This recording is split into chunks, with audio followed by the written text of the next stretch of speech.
ច័ន្ទជោគជ័យឃុំអូបីជាន់ខ្មែរអើយក្រោកឡើងរស់រាន់ប្រកាសអាសន្នសៀមប្លន់ដីខ្មែរ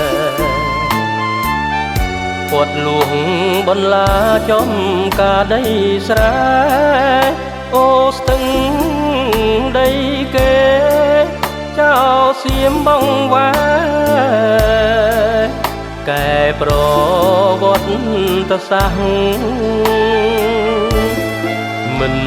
ឈរនៅស្ងៀមដូចក្មេងបៀមដៃយុវជនប្រុសស្រីដំបងនៅដៃវិថីវិនះកុំថាឡើយលួងបនឡាពេញពីងរួមគ្នាវាយគៀងចោលសៀមនិរះដោយដៃ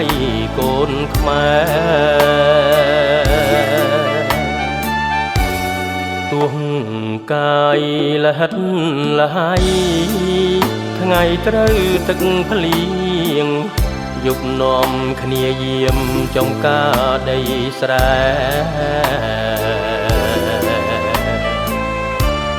មុខសុចអង្គៀមស្ងៀមគ្មានត្អូញត្អែក្រោមពន្លឺខែព្រះអើយជួយថែដីស្រែយើងផង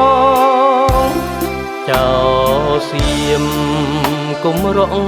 ឆ្មក់ចូលលាក់ខ្លួនហូមបឹងត្រគួនខ្មែរដាស់អង្រួនញាតិមិត្តប្អូនបង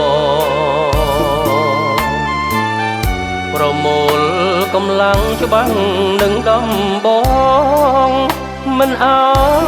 យសៀមឆ្លងចូលព្រំរបងទឹកដីខេមរា